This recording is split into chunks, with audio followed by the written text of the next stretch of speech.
I get kind of like my head gets really heavy and I have to sit up against the wall. Not for the first meditation, but for the second one. I don't know if that's... So tell me about this. So you're meditating, when you say your head gets heavy, you mean like sleepy, like forward? Like a little bit nauseous and heavy. Ah. It's happened before, and I'd like to just think... So a kind of queasiness down in here? Yeah. Is there any kind of, do you have a sense of movement, like around you? Like, are you spinning or anything like that? Yeah, there's a sense of that. Okay, so here's the good news. We have a way in which we know where we are. We have something called proprioception, where we have sensations that tell us the direction we are, and there's a kind of identity we have as we go through the world. And I know when we're working people with voice, we sometimes have them hang upside down, because your sense of who you are upside down isn't the same as the sense of who you are right side up. So people can do things with their voice when they're upside down that they can't do when they're right side up, because they're somebody else. So the good news is that's a sign of when we start to let go of an ordering principle. That letting go of the ordering principle can be a little disorienting sometimes to certain people. And nausea, or a sense that I'm spinning or something like that, and people get like whatever, disturbed by that. But that's actually a sign that you're kind of starting to kind of break through constructed ways of holding things. Now, I know nausea is like really not fun, and I've worked with people like they're dying in the hospital and they're fine with the cancer and they're fine with dying, but that nausea is just killing them. You know what I mean? It's like it's really something. So in terms of in my experience, so this is anecdotal, but in my experience working with hundreds of people, that you pass through that. But it is something to go through. So sometimes when the spinning happens or something like that, do you have a sense that everything's spinning around or moving around you, or that this is moving on the inside? I'm probably asking you questions you haven't considered. I feel like it's more like all in here. Okay. And this has happened before? Yeah, when I've meditated. Okay. So you know what we worked with before for the, when I have that deep dark knot and I go outside, inside, outside, inside, there's a version of working with that. What I would do with that would be go to the space outside of the body. Okay. So I'm sitting here and this is all moving, and I'd go to the space outside of the body. It's just space. You can even think of it as, you know, when you're underwater and the water just kind of supports you, you don't have to hold yourself up. You can think of it like there's a cushion of space around you that's got you, right? But it's space, it's open, it's air, it's kind of got that. And that when this gets to be a lot, moving the awareness out can be just helpful, because you're having to rewire. And what's going to happen is you'll keep going up to that door and then backing off and going down. And then you'll go up to that door and back off. You got to kind of go through it. But so we want to create a way to go through it that you don't go, oh my gosh, it's too much. So that, the grounding, what we're doing today, the feeling the feet, I would stay with the extremities, hands and feet. But I would definitely work with the space outside of the body, and you might even go, it might be something about like that. What is that, 2 feet? Mm-hmm. Something about like that this space in a way, I want to say holding you, but without tension. There's a freedom there. More like you're floating in it, but there it is a cushion of space. There's a cushion to it. And so I would work with that a little bit, because that'll open it up. Because what happens when we're in the middle of things like this, that's what's happening. Yeah. It's like the eye of the storm. Well, the eye of the hurricane is actually a still spot. I actually work with that a lot, because we go, the life is the hurricane, and we want to be the center and let it all kind of go around us. So I actually use the eye of the hurricane, especially I have some people who get Kriyas. So when they're meditating, their body will spasm, or they'll go into these things. Or I know one guy, he goes in these really deep states, but then his body just starts twitching in this way that's disturbing to him and stuff. So I worked in two ways with him. One was I worked with the space around.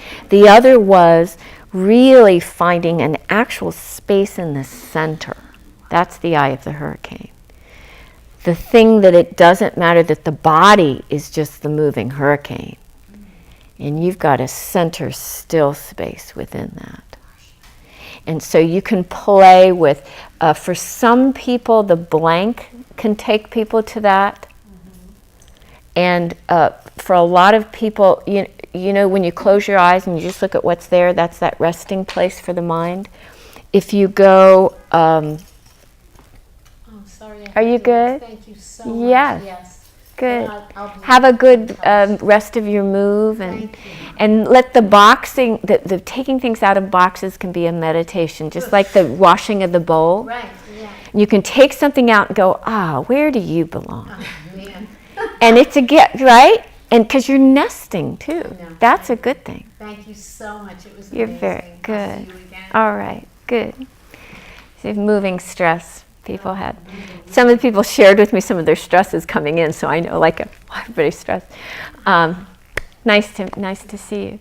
So that's also that. But with nausea, I don't tend to go to the still space quite yet, because going to the center kind of takes you into the middle of that. So the relaxing around it and the more you tighten up against it, the more it becomes unpleasant nausea-like. The more you because you go, who wants to feel nausea? Nobody. So the more you go, I don't want to feel that, that actually makes it worse. It actually does. So, but I'm using the space around to help create a safety and an equanimity so that you can allow, when you breathe in, that the breath is moving through, that it's not this churning, that there's space within it. There's bubbles and pockets of air or a flowing openness within it. It's like porous. It's not that. But first, this will help create that, and then you can breathe around it. There's no need to, hi, we're going to the center. You don't have to do that every time. So do it as you can. But it is, in my experience, that's temporary, and that's a sign you're letting go of an ordering thing. So that's actually good news. I know, people go, oh, great. Great, really good news. And lying down. For some people, that works. To meditate lying down, you're saying? Yeah, in other words, you can play with the positioning of the body. The thing I do, if sleep is an issue lying down, I wrote a whole article, I'm finishing a book now on it, but if you ever lie down, MBSR has people lie down from the beginning, because they're working with people with pain, and when people are in pain, often they have to lie down. So at our retreats, we even have a kind of whole section with people in the kind of chairs, these like kind of lounge chairs designed for pain, and you got kind of the pain group over here, and they're all in the chairs, these kind of lounge chairs. But the main thing that I have people do, and you'll remember this. Remember I used to say assume the position, but I'm not going to do that position that you know. But when people lie down, hello. Oh, I'm still plugged in. Oh, good. I keep unplugging it.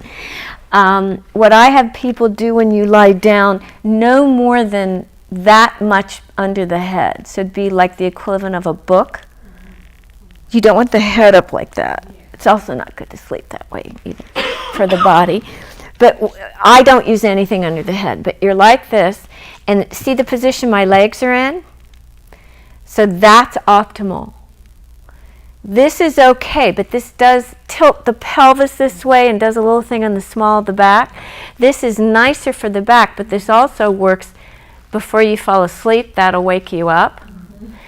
The other thing, there's something called mudras. I haven't gone into that. Why would I? They're positions the hands can be in, and they mean various things, but screw that for now. Basically, when you do this, let's see, that one's wisdom, that one's compassion. No, that one's compassion, that one's wisdom. Isn't that important? The thumbs, when you just have the thumbs touching, this is a classic Buddhist mudra, and usually, in Zen they do it. But when you do this, the elbows are at the side, and this is right here on the belly. The thumbs will come apart before the mind begins to sink. And that can act as a feedback device to keep you awake. If you really have a hard time sleeping, Charlie Tart? He coined the phrase altered states. He works with, near-death experiences and all sorts of other things. He's really cool. Comes to retreats. He's a friend.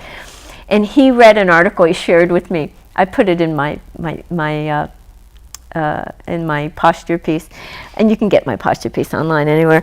But he found this in an article in 1920s or something. When you're lying, you have the hand like this. And then the hand will go before you go to sleep. And the reason he works with that because he likes to work at the edge of consciousness with hypnagogic imagery, which was Thomas Edison used to sleep in a chair. Some people say in a big metal dish, other people say there were 2 metal dishes beside him, and he'd have metal ball bearings in his hand, big ones. And so when he'd begin to fall asleep, he'd drop the metal and it would make a noise on the bottom of the thing, and he'd wake up, and that's when all his ideas came. Because you always get the ideas you're going to sleep, right? Right? I mean, I do other workshops on creativity and how to use mindfulness to give creativity, but that working on the edge of that sleep. He wasn't doing that to stay conscious for meditation. He was doing it to capture that moment between conscious and unconscious for ideas to arise. Just a little silly story, but this he works. This can also, you can use that to meditate if you want. I don't like it personally. I've tried it. I'd rather do this. I like being a little more grounded and go into that center space. But is that helpful? Play with that and let me know. That's a sign, though, you should continue doing it to work through that, because you probably have great sensitivity and a lot of sensory experience may open up to you. Your awareness may leap open once you work through that in a way that's and it may be overwhelming with a lot of input in, but if you stay grounded with it, it can be a great gift. When you talked about working with the guy with the Kriyas, Yeah. was the idea to get them to stop or just to change his relationship? My goal with that was for him, you could say a goal of this practice is to be happy independent of conditions. So no matter what your condition is, you're good, right? So we're getting rid of suffering. So my initial most important goal was, we can go into what we think Kriyas are, and everyone's got a different idea, and what causes Kriyas, and what to do to not get Kriyas. And I can go into that and work with that kind of, because the releasing of energy in the body is something I'm obviously very into. But that was for me to help him. It didn't matter if he had them or not. That he could go as deep as he could go, whether he was having a Kriya or not. Didn't matter. It's like I have people who have pain. They're going to have pain. It's not ever going away. And if they take something to help with the pain, they'll be unconscious. It's that level of pain. So we can change our relationship to the pain. So in a way, for me, with that particular one I told you about, was we dealt with ways we might work with the Kriyas, but my goal wasn't to get rid of them. My goal was for him to not feel it ruined his meditation. And so he could. Are you leaving too? Okay. That's all right. Thank you. I hope this was something was interesting here for you today. Yeah, sounds like a good tool. Cool. And feel free to email me. It's not your ordinary mindfulness at Gmail, I do check that one too if anything comes up. One thing I want to say, when we have longer meditations, one 50-minute meditation is more than twice as impactful as two 25-minute meditations, right? Because you're beginning a 25 minutes at the depth of a end of another one. So we did 2 long, deep meditations today. So that usually means what we have begun to put in motion is some deep work that happens below the threshold of consciousness. And so you want to be kind to yourself for the rest of the day, and this won't be the night to go see Game of Thrones or, something violent. It's not the time to go see violent things, to be kind. And I should have told it to the other woman too, especially when people leave going, oh, that was wonderful. I'm like, okay, just so you know how if you eat an Indian meal, you might like an hour later burp and go, oh, curry, right? It's a burp, right? It's just a burp. It's nothing wrong. The meal was fine, but the digestive process put up a burp. As we go deep with this, something deep down may have gotten, that was under a rock, may have come out, and it might come up and out. And you might be driving your car and you're feeling great, and suddenly for a moment you feel like you want to cry. That's not an opportunity to go, well, I could be crying because of this. No. Just treat it like a burp. And the way we worked with the emotions, oh, it's something moving. Just let it move up and out. Okay. Because if you go, what is it? Then you've just put it down to make sure it'll do stuff again. So be kind, and you might burp. Okay. Got it. Thank you so much. You don't hear that a lot, do you? Well, we learned that in massage school. Oh, do you?